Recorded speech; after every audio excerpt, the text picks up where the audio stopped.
Yes. I think that boom came at the right time. Yes. We're live. We are live. Lab Coat Agents. Welcome to the new time, the new and improved viral video time that we just came up with today. Hey, I think. yeah. Yes. What do people think about this time? You tell us what you think about this time. We'd like to know. However, admittedly, for me, and I think I can speak for Noelle, this time is much more conducive to my schedule. To family life. That's correct. And so today, episode number what? 24 of viral video. 24. That's right. We're kind of a big deal.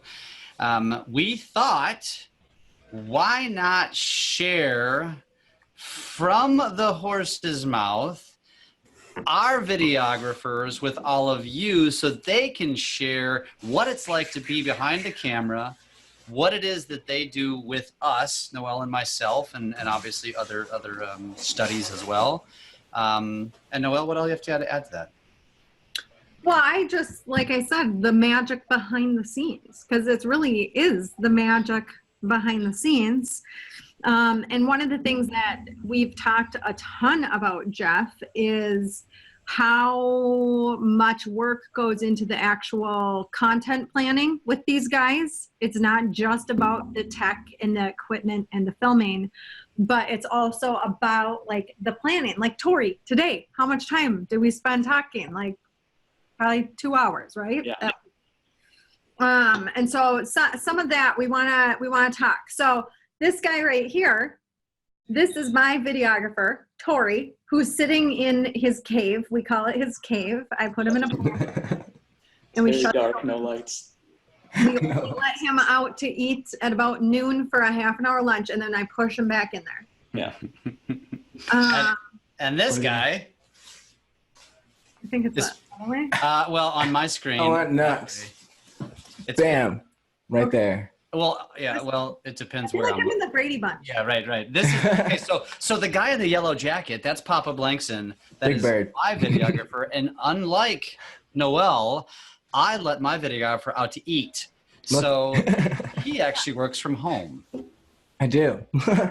I'm like a big ball of sunshine. So welcome, fellas. Welcome to the show. Thank you. I appreciate that. I think I would argue, Noelle, that they are a big reason for why we are on this show, why we created this show, and they do a lot for making us look really sexy, at least me anyway. Noelle, you might just have that naturally, but I got to work at it. Ew.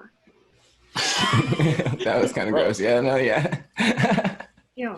You said ew. Yeah, I mean, okay, so one of the things that a videographer has to do when you are working with a videographer is they've got to take your ideas, because it's really still on you. When you hire a videographer, it is still on you to come up with the content. So like for me and all of my crazy videos, Tori has to take my crazy idea and make it come to life.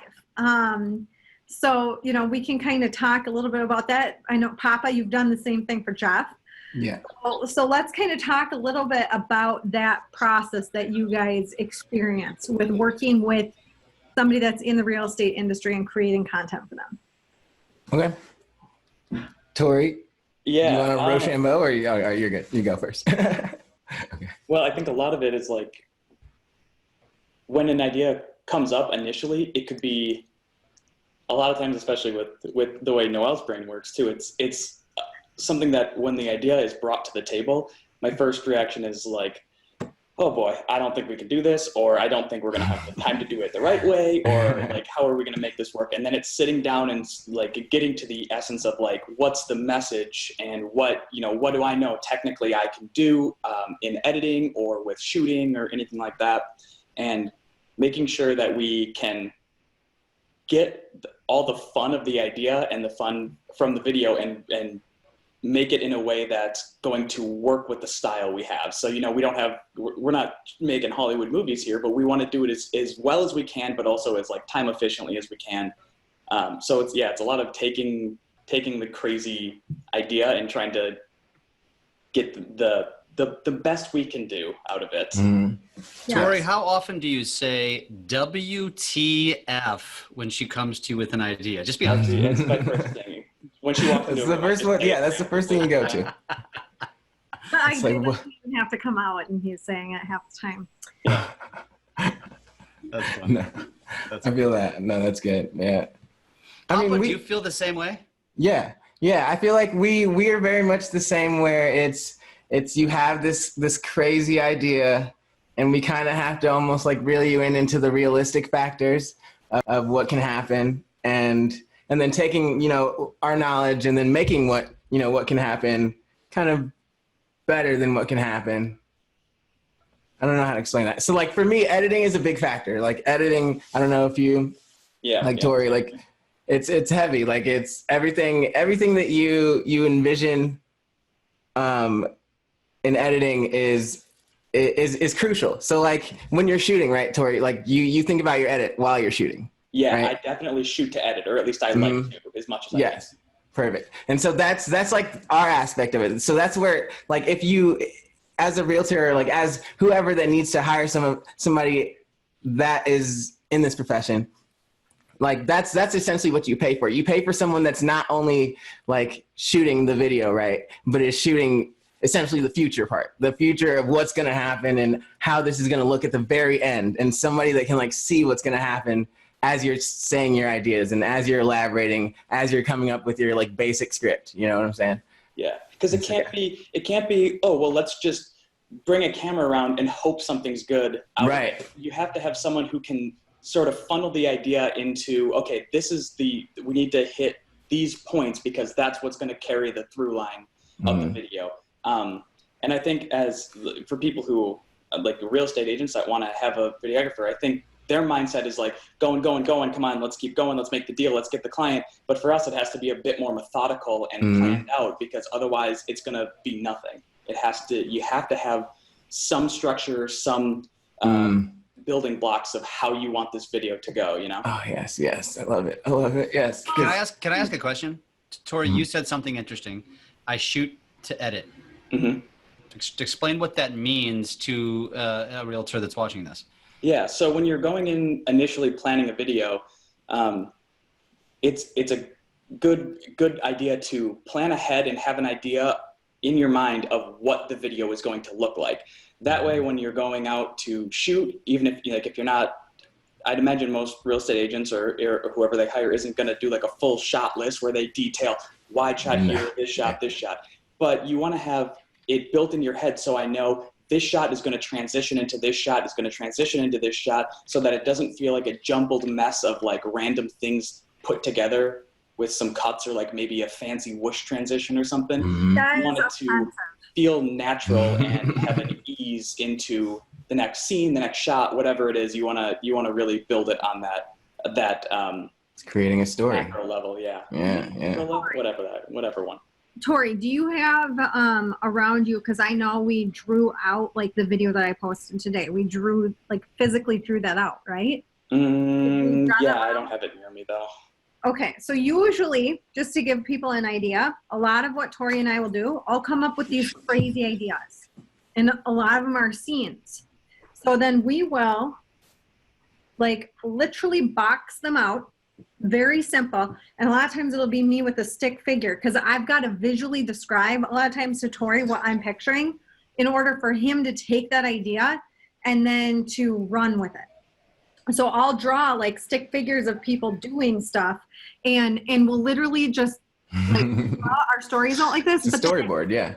It helps. So what people forget that are watching me and they're watching my videos, a lot of people forget that I'm actually still in production. I'm still a busy agent. And one of the things that Tori has to deal with is me being like, okay, great, we'll talk about this. I got this offer. I got to deal with this right now. And he's like left there. We're like mid-sentence. He's trying to deal with the craziness that is real estate and create these amazing pieces. So one of the ways that we've dealt with it is by actually drawing the story out when we have times that when I'm not there, or if he's filming a scene that I'm not a part of or whatever, or even when I'm a part of it. We just had a chat this morning because I say to him, hey, hurry up. We got to get this done. We got to move to the next thing. Hurry, hurry, hurry. if he's had it drawn out ahead of time, it does help us to move a little faster on the video creation piece of it. And I think, Papa, you can probably add to that too, because that's really just all a part of planning, which I really sucked at until Papa. Until I hammered it. I had to hammer it in. Yeah, It was about, it's a about tough one. six months in. Hero, Papa. What'd you say, Tori? You're the real hero here. I'm the real hero here. Oh, thank you. I appreciate that. But no, pre-planning is everything. Everything that, I mean, anything that you do in life, if you go into it with a plan before, you're automatically going to do better. So Right. It's only going to be as good as your pre-production. Yep. Your pre-production. Pre-production. Let's describe that for the people that don't know what that means. What do you mean, pre-production? Yeah, I mean, so like in the 3 stages of it, you have pre-production, so the planning, whether that's scripting or storyboarding, or if you know, whatever steps you want to take, planning out what gear or like a technical shot or something like that, and then that's just going to help you during the production stage, the shooting, and then post-production will be all your editing and everything. And each of those parts of the production lifespan is like very integrated with the others. So it's like a pyramid. If one's gone, the other two kind of fail. Yeah. Yep. Okay, so I'm going to start rattling off some of the questions that people ask me when it comes to hiring a videographer. And Jeff, you were one of these people, right, before you found Papa. So one question that I get asked is, where do you find your videographer? How do you find them? Like, where do they come from? So I want you guys to each kind of describe a little bit of your background and where you came from so that people can kind of think, if they're looking for a videographer, where they can go find one. Okay, so go. You need to go first? Okay. So I went to film school, or I got a degree in film and television production from the University of Wisconsin, River Falls. And as I was finishing up my last semester, that's when I got contacted by Noelle about joining Brightbridge. But I've been, you know, it's one of those stories that you're like, oh, I was making videos with my dad's camcorder that you put VCR tapes in and stuff when I was a little kid. And like I've been playing around in editing. Like I got my first visual effects software when I was 12 years old, and I've been playing around on that and stuff. So it's kind of always been something that I wanted to do. And then, yeah, so found it in college and was able to get a degree in that. And then Noelle found me. How? Dang. Where? How? Yeah, where? Yeah, Noelle, how did you find me? So, as many of you know, I am also have a creative background, and because of that, I've attracted other creatives to work at our brokerage. And one of our other creatives knew Tori through somebody else. Like, the best hires that you guys are always going to find are going to be vetted people through friends of friends or referrals or clients. Like, if I were looking for a Tori again, my first call out would be to like all the photographers in my life, or all the wedding photographers that I know, or like going on a wedding videographer like website, like The Knot or something. Go to one of these places, go through, try to find the videographers who are tired of the grind of the weddings or want a more predictable salary. And, you know, don't think that you're going to get one of these guys though for $10 an hour, because that's not going to happen. You have to be willing to pay what they are worth as well, because quality equals more. It's not like one of those things where just because they're new to you, it doesn't mean they're new to video. You know, I did weddings for 2 years, and I've been on like professional commercial sets and, you know, like full LA crews, and like I have an IMDb credit. Like, we're not new to this stuff. So our background and our experience is valuable to you, and our input and what we can do is going to step up your value and step up your video game. Man, yes. Papa, tell us. I come from a completely different background, actually, honestly. This is great that this happened. Okay, so I actually went to school to be a teacher. I was a 7th grade English teacher for 2 years out of college. In like an inner city type school. And so the district wasn't the best, and finding things wasn't the best out there. And so I turned to looking for a different kind of profession. I'd always kind of been a hobbyist photographer and had just friends, and I'd always just like shoot friends stuff, and everybody would just ask me just to do it. And I never like charged anyone for it for a long time. And then I started having to find a different source of income from like, aside from teaching and whatnot. And so I interned at a post-production house, actually. I just knew, that the DP of that house, and we kind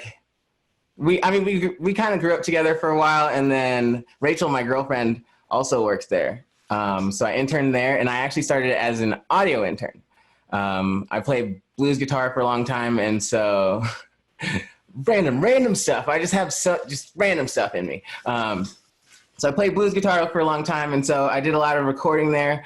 Radin's the audio guy, and I just kind of clicked, and so he offered me an audio internship, which turned into me interning for video stuff too, and then which turned into me hanging out with Matt, which is their editor there, and so it's just a combobulation of me just like essentially being a teacher, but also just teaching myself a lot of things and figuring out the technical aspects. I'm one of those people I'm very nice, and I seem very like chill and laid back, but I'm very structured in the way I like to do things, and that kind of throws people off a little bit a lot of times, and I don't back off on it, because I know how important structure is in a creative process, because you don't have a creative process unless you have structure. There's no process to it. It's just you're randomly creative.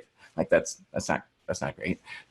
But so after that, I was working at a brokerage for a little bit, and through that brokerage, I was shooting at a Sharon event. I think, yes, Sharon, and Jeff was there, and I think there was a referral from a lender as well, and we just kind of linked up, and here we are. So it's been a long kind of random road for me, but I've always been a creative person by nature. I still kind of play shows and whatnot, and so this side is a lot more fun for me, because it's me turning that creative into like actual things that people can see that are outside of like whatever show you're at, you know what I'm saying? So yeah. Cool. That's me. Where'd you find Tori? Through a friend. Through actually one of our agents' friends. And I think you said something too, because 3 out of the 4 of us, and I'm the one actually has experience in wedding photography and video. Oh yeah. Yeah, that too. All of you do. And so I think that is a great place to start. But I will say, Noel, and from my experience, just in the last like year and a half, videographers, which is a loose term, and I think Brian Kochi was on here and would agree with this, are becoming much more prevalent. Now, so it's very important to find the right people and the people with the right experience. And with that said, I think that the two of you could answer. So if I'm a realtor and I'm looking for a videographer, and let's just say I put an ad on Craigslist, or I put an ad on social media, or I ask around, and I get 5 people show up to my door. They all claim to be professional videographers. They might have a background like Papa, which isn't like your story, where it's like you have a physical resume to be like, bam, this is what I do. This is what I learned. Papa's like, I just figured it out on my own, and he's super advanced. Don't get me wrong. What are the questions you would ask the videographer to determine how legit they really are? Are you asking me? Both of you. So Tori, you start. Well, okay. I will say, number one, like, I stated like my schooling as a background thing, and like, that's great and everything. That film school is not like the most important thing. So definitely, if you're looking to hire someone, look at their body of work and what they can show you, whether it's their demo reel or previous videos they've worked on, or films, or whatever it is. Don't necessarily just look at like the degree thing, because it's different for creatives and stuff like that, I think. Can I add to that for a second too, Tori? Not to cut you off, but sometimes people will show you a demo reel and they're going to say that they made all of that video. And what I would say is caution yourself. Don't run out and hire that person. Yeah. Don't get them on salary. I actually did this, okay? Before there was a Tori, there was somebody else, and that person ended up getting fired very shortly after. because they gave me a demo reel that I believe they actually didn't create. And then I hired Tori, which was the best thing that happened ever.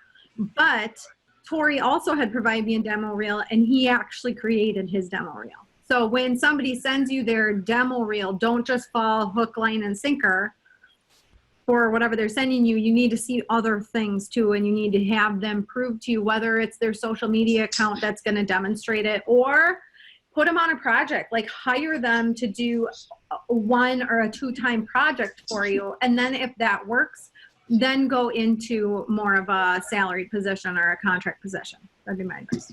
Yeah, I mean, I think if you do want to bring on someone full time, it is smart to go, okay, well, I have this one project I want to do to like get my foot into video, and then just hire them to do the one project. But also, I see some stuff on like different Facebook groups when real estate agents are talking about hiring for video, and they're very wary to pay anyone. Like they're like, they assume it's going to be the cheapest thing. Like, oh, well, I should just be able to, like $70 a day, or, you know what I mean? Like they really don't want to put value into it. And it's like, you get what you pay for. Yeah. Like people, you're going to get mad if someone doesn't want to pay you your full commissions doing your job. You know, if you want good, you're going to get what you pay for, I guess is my point with that. So, you know, if the number seems high to you, don't let that freak you out. How much do you actually want to do video? And if it's worth it to you, then invest that to get the job done right, I think. Yeah, absolutely. Papa, what are some questions you would have as a list to ask a videographer you're interviewing? To ask someone? Yeah, like a question, like a what typical like knowledge question, or like a yeah, like I want to test somebody, because like I said, I could use let's just use my 19-year-old daughter as an example. You and I have talked about her. She can make plenty of good videos. She can edit, but she has no background in this. And so she could fake it. And there's probably a lot of those, especially that generation. They all know how to video. They know how to edit. But how do we separate the real from the pretender type, if you will? Okay, so I guess, yeah, so when hiring someone like me that's like kind of off kilter, where it's like not, you know, there's not like the schooling aspect, you know, and you did look at the body of work, so like that still worked out. But I think you have to look at like the commitment aspect. Like it's because, you know, with me, like it's for me, this is what I do all the time. There's no breaks. It's Monday, Tuesday, Wednesday, Thursday, Friday, Saturday, Sunday. You know, it's all the time, because we have goals that we like to reach, right? So I think it's a lot about, you know, you ask them kind of what they want to do with, you know, their video side. What are they thinking about? If they don't have an answer for what they'd like to do with video, or what they like to do with their, you know, their creations, then I don't think that's the person for you, because then they haven't really thought about it. They might know how to work a camera, maybe, but I don't think they've really gone into the fact where they're researching things, they're getting equipment, they're doing all the things that, you know, a videographer needs to do, learning constantly. Because, you know, like Tori, it's a constant learning thing. It's every day you learn something new. That's, if you don't, you fall behind. And that's, for me, you know, the most important aspect in hiring someone that's going to be your videographer. You know, someone that's looking to do better and better and better and better and better every time they put something out that's new. Yeah, I think in video production or filmmaking or whatever it is that you want to call it, it's not just like, oh, I'm good at this or whatever. It's a constant honing of a craft. Mm-hmm. So you have to, I think part of it is you would want to find someone who intrinsically like needs to do this and needs to learn and needs to get better, and like that they just are going to naturally do that without being like, oh, I have to read this article or whatever. They are right. Like, what, 10-bit 4K? Oh my God. Like they're like, they love learning about they know. Stuff. Yeah. Passion. Yep. Yeah. They geek out on video conversation. That's 100% passion. And that is a good thing to look for right there, is can you gauge their passion? Mm-hmm. Noelle, I think we need to address a couple of these questions here, and I want to go back to Corey, but before we do that, there's questions about how much you would pay for a video, how much, what is the average salary, and the answer to that question is we can't answer. First of all, that's personal information for these two guys on here. But I will say this, and Noel, you might have a different answer. First of all, videos in general are going to range, like if you go out to do just from anywhere from a 1 minute to a 5 minute video, are going to range probably from $500 to $1,500 if you just do it on your own, independent, right? And so for me, I will say this, because of the amount of videos that we produce, Papa and I have talked about this and he would agree, I am getting insane value on my per video basis because I committed to an annual amount to pay him. And so it works out for me. So for a lot of people, you might look at that and be like, holy crap, that's a big number. But at the end of the day, if I quantified how many videos I'm actually shooting per year, how much I'm actually putting out, I'm actually getting an insane deal. So you got to think of it that way. So it depends how much content you want to put out. And Noel, I know you and I have different strategies, but both using video at a very high level. So what's your kind of take on that? Well, for me, it's more of like, I was actually doing all that editing and all that shooting before. And so for me, it releases me from being tied to my computer all night long, trying to get a project done so that I can actually have higher earning potential. Does that kind of answer your question? Like that's part of what ties into it. And I do, for many of you that maybe don't know, I do have a creative background. Like for me, I love having Tori in-house. I already had all the equipment. So somebody, Brian, actually asked on here, he said a question that you could ask a videographer is, what is the last piece of equipment that you bought? Well, for Tori, I really don't care what the last piece of equipment that he buys because he can just show up at the office and I have all the equipment. And, you know, like just this morning, we had a discussion with him of like, hey, tell us what your wish list is because we want to put it on there because I take this very seriously. Like the video piece of my business is incredibly important to me. One, because I really, really enjoy it and still love it.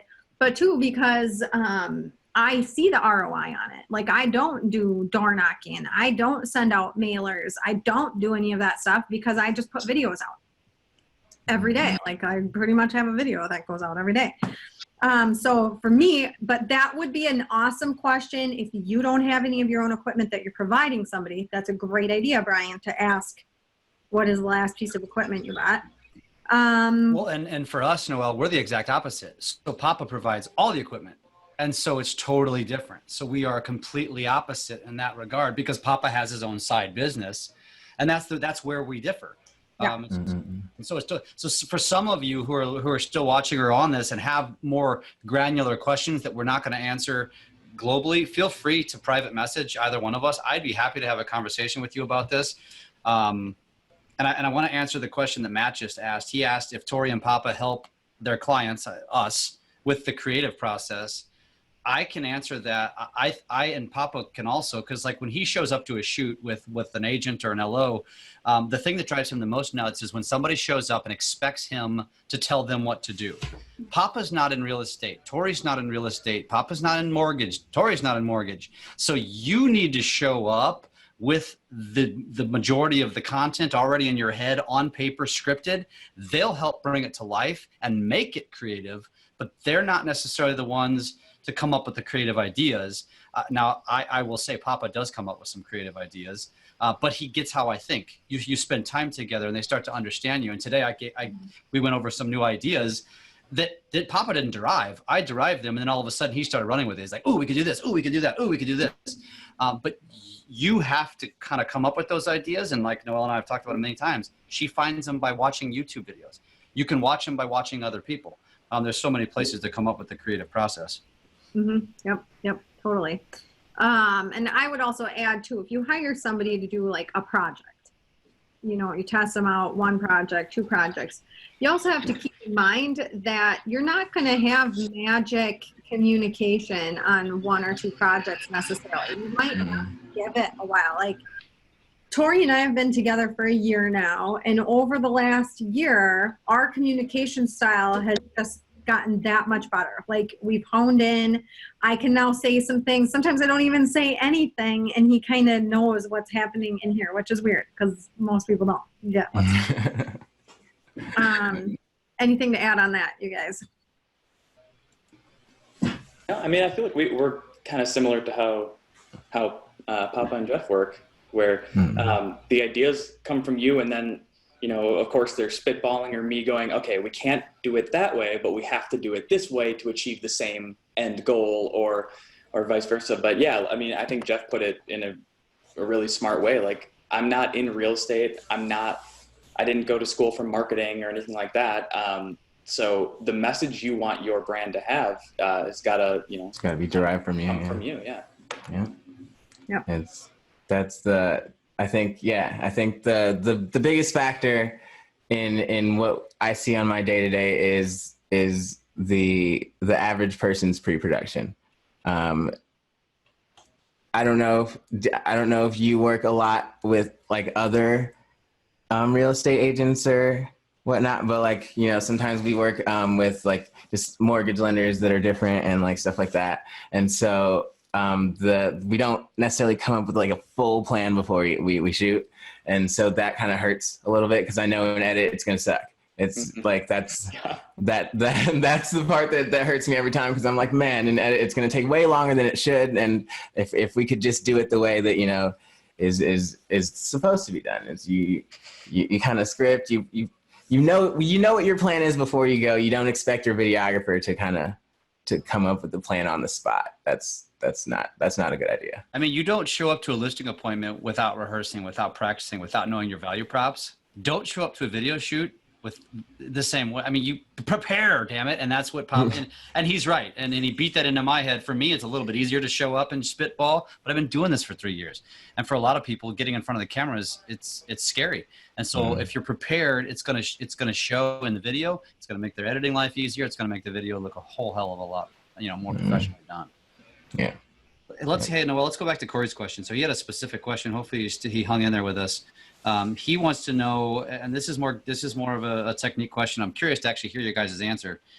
Is if he was wanting to target a subdivision to be the go-to agent, what would you recommend? Now, you guys have enough experience in our business you've seen enough. How would you answer that question? I'm curious how you would answer that. So he wants to target a farm, a subdivision, and be the go-to agent. What's a video idea you would give him? I would do any local events that happen within a park or within any community spot within that local, like that locale. Just because that would be the most, I would say, repeatable kind of thing. Like, you know, there's always different things happening within a community. So you target all the things that are happening. You make sure that you're essentially at all the things that are happening. You get some kind of video about the things that are happening. You essentially become the spokesperson for all the things that happen in that locale. Digital mayor. Yeah, essentially. I like that idea. Yeah, I guess I would be kind of similar to that, which is, you know, one, in anything you do, be authentic and you, which, you know, that's going to be most important, is can people connect to you as a personality through like online, because that's what's going to ground you with that. And then, yeah, I think if you're going for like a specific part of the community, it's like, okay, well, maybe you want to get the younger crowd of this or whatever. Okay, well, there's this like really like cool new brewery that just opened, or this, or like a restaurant, or, you know, those types of things. And maybe try and focus on those, the things that people in that community are going to want to know about it. Something about like the area and all that kind of stuff. But yeah. let's be real here, Tori. Yeah. How many real estate videos really have you done for me in the last year? None. One? Not really any. Who did the restaurant? You guys did a restaurant video, right? Yeah. We did restaurant stuff, but I haven't done any like house showcases. Yep. Yeah, she does them on her phone. And this brings up a good point, because Coachy's on this, who's like, you know, he works for the godfather of the digital mayor strategy. He's the godfather videographer.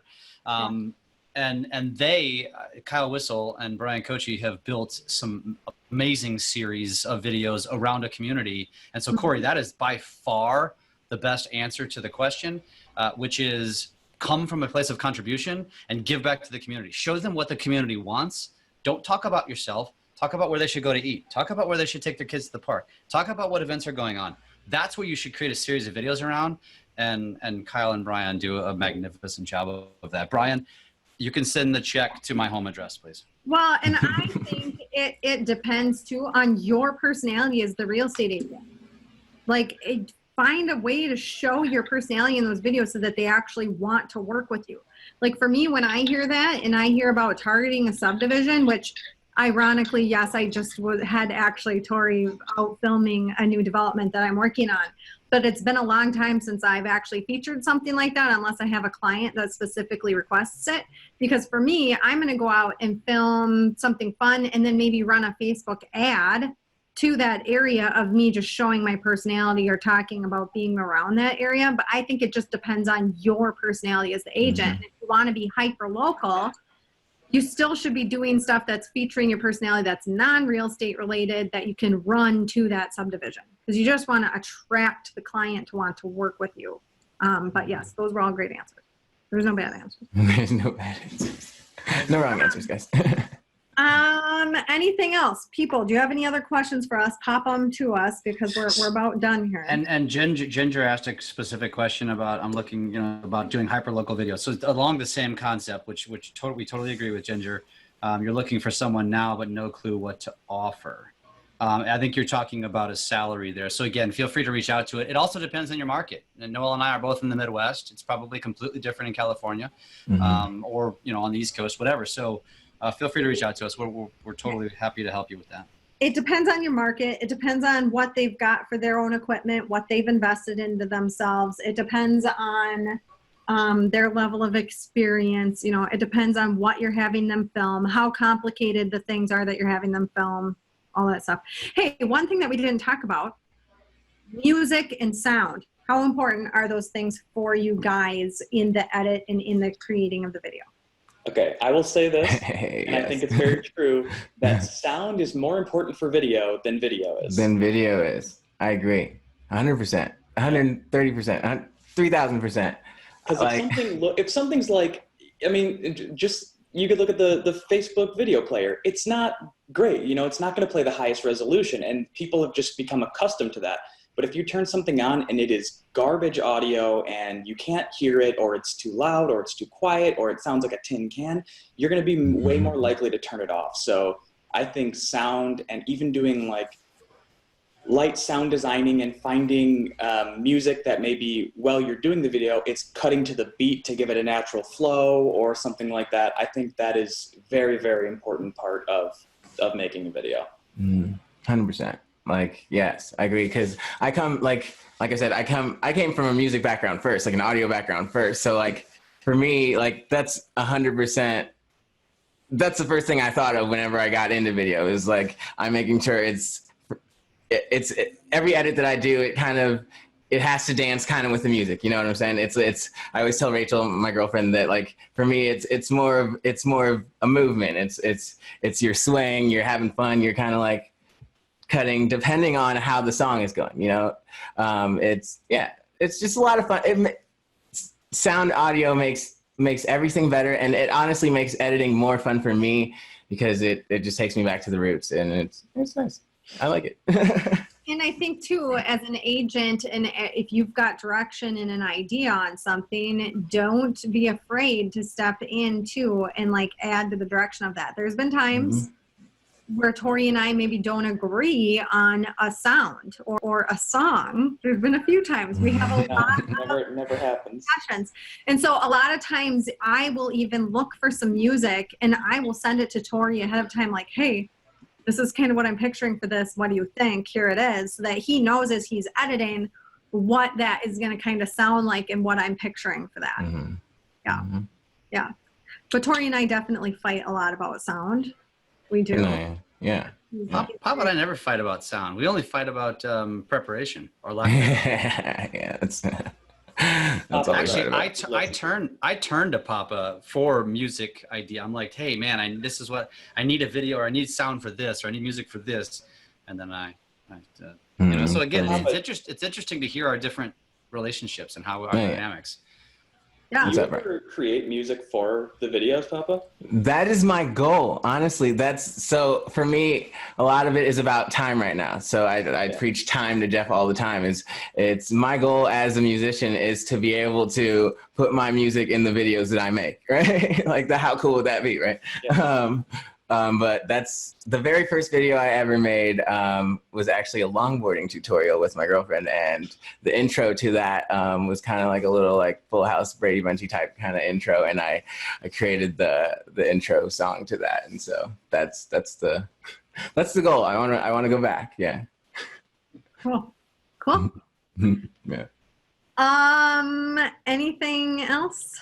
Hey guys, where's your go-to for music? Like where do you go to find good music to put in? Probably non-licensed music, I think would probably be what the question is in regards to. Non-licensed music. As in not music that you could potentially get in Facebook jail for. Well, Right. yeah, it's licensed, but you just get the license. You just pay. Yeah, you pay for the license. Okay, so non-artist, like elevator type music. What's your best place for that? We all know where to get the latest. Being mean to those musicians, Jeff. Sorry, well, I love that, but if you don't know what you're doing, you get shut off and you get muted, and it ruins the video. So yes, you know what I'm asking. So there's a ton. I mean, Yeah. there's a ton of sound places. We talk about this all the time. I think it just depends on your budget. Ryan is huge onto artlist.io. He just posted it below. You could check out Song Freedom. You could check out Epidemic Sound. There's all different places. But if you are hiring a videographer to produce stuff for you, make sure that they are using music that they've purchased the license to, or that you've had that discussion, because you still could get yourself in trouble if you get something from somebody that's a novice, that doesn't care, that's trying to do it on the cheap, and then they give you the file and then you don't have the copyright for it. And Yep. we've talked about that before, but we're sticklers about that. Royalty free. Thank you, Sean, for articulating what I couldn't get out. Yeah, there's really not that many great royalty free places. I mean, if you really want to do this full time, you gotta purchase. Yeah, I think there's a lot of sites out there for music though. So, and like if you're willing to look, yeah, and if you like if you don't need a free, like if you're looking for a free one, the YouTube sound library is not too bad. But yeah, Epidemic Sounds, I have that subscription, and like I also I intern at a post-production house, so they kind of let me smooch off of them sometimes, so it's cool. Yeah, and I use mainly a site called soundstripe.com, and that's a subscription, and then every time you get a song, you get a license for it, and then a license based on categories, so whether it's advertising or nonprofit or anything like that, so you are making sure that your bases are covered. Good info, man. Good info. And you know what? That brings up another point too. You need to be careful, and Papa and I have run into this recently. You better be getting permission to shoot in public places. Like if you're going to shoot it at a restaurant or whatever, you better get permission because you're starting to see some issues occurring for real estate agents who are not getting permission. Yes. Totally. Yes. Okay, I have to get ready to go to Africa now, so. Oh, yes. You know what? Before you go, let's tell the audience what's happening. I'm in a hurry here. What's happening? Yeah, people, I'm leaving. For how long? For 20 days. Poppycock. What am I going to do? What am I going to do? What is Tori going to do? So here's the thing. What is Tori going to do? 20 days away. She's going to feed me. We have to have content pre-planned that I'm not in for the next 20 days. So we've been spending a lot of time planning for that so that I can step out and business as usual can continue here while I am not here. I don't know if I'm going to have cell phone reception. I don't know if I'm going to have Facebook. Verizon is telling me that they've got 2G in all of Malawi. We'll find out. We will find out. I'm very nervous. And I am going to do video, right? So I'm going to go document what this nonprofit has been doing over in Malawi. And I'm taking video gear and vlog equipment and photography equipment with me. And that's my whole purpose for going. And I'm going to bring it back. Ooh, but I'm cool. very nervous about taking all my equipment over there. It's exciting. It's exciting. We wish you the best. Tori, how do you feel about this? She's going on this documentary experience. Like you want to go on a doc. I feel like as a person, right? Like that would be fun to do, right? Yeah, that would be amazing. But no, she left you out. That's harsh. It's okay. Hey, I think you should shoot video with Chuck and Seth the whole time. Just create a ton of content. Yeah. He has some It's things going to just be lined Seth, completely replace her with Seth. Yes. He's Yes, gonna have Seth. Diet Cokes, the whole thing. I hope you're still watching, Seth. I vote you. There will be no room for Noel. up.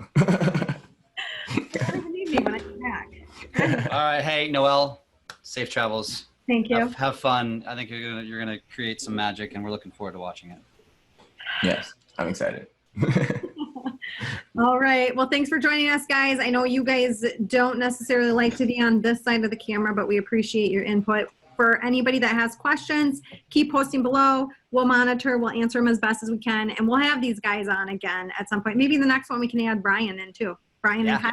Yeah, Ooh, Coachy, yes. let's bring it. Come on, Pew, Coachy. pew, party. All right. Sounds good. Thanks, All everybody. right. Have a great rest of your week. Bye-bye. Bye, guys.